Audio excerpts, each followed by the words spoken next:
sweaty, so I told Tina I was going to the bathroom and that I'd be right back.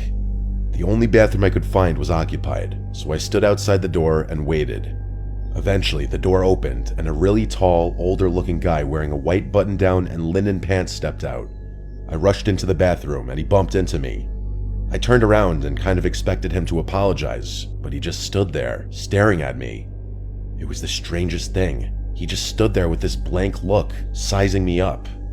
I was about to say something when I noticed what was on his neck. The same green line I had seen on Tina. It was literally identical. Against my better judgment, I asked him what his problem was. He smirked and shook his head before saying, "Who invited you?" Not knowing how to answer that, I blurted out Callista, the girl that had stood up Ian. He chuckled and looked up, like he knew who I was talking about. He looked back at me, his smile completely gone now. In a low voice, he repeated her name before gesturing around the party. "Do you see Callista here?" I didn't know how to respond to that, so I just slammed the door in his face, wondering what the hell had just happened. I couldn't get over what he said or that green mark on his neck. Part of me regretted not asking him more questions about what the hell was going on. I left the bathroom, looking for him. I walked past more people that eyed me up like I didn't belong. I didn't care though. I was gonna find my friends and drag them out of here. While wandering around the party, I couldn't stop thinking about that green mark. I started looking closely at people's necks, trying to see if anyone else had a mark on their neck. And to my horror, I actually saw 2 more people with the green lines on their necks. They were all the same color, same length, same thickness, same everything. It was freaky. I kept looking for that guy, all the while analyzing people's necks. Most people weren't marked up, but I kept catching glimpses of green lines on various people's necks. I was starting to freak out, so I made my way to the stairs, looking for my friends. Thankfully, as I was walking up the stairs, Bryson and Ian were walking down. I urged the 2 of them to follow me, and I brought them to an empty hallway so we could talk. I briefly told them about my theory and said we had to leave immediately. They burst out laughing and told me I was just drunk. Bryson told me I was just jealous because they had hooked up and I didn't.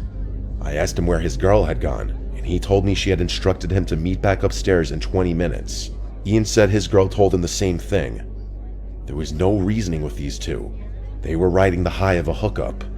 I told them to follow me and that I'd prove that people had strange marks on their necks, but they weren't budging.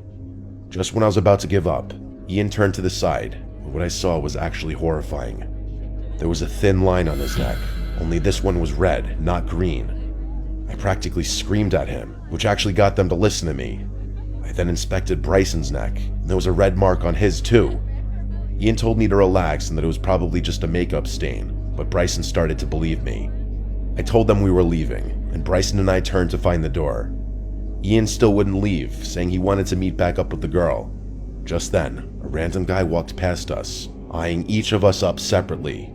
He didn't say anything, but paused long enough for us to notice the green line on his neck. That was it. Bryson and I rushed for the door with Ian close behind.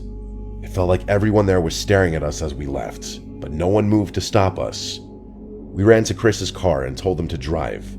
As we were leaving, both Ian and Bryson's phones started blowing up. Those girls were asking why we had left. How could they have even known that? They weren't even around to see us leave.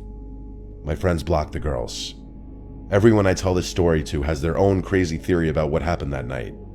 I really don't know what to think about it, but I don't think I want to know what might have happened had that guy not tipped me off.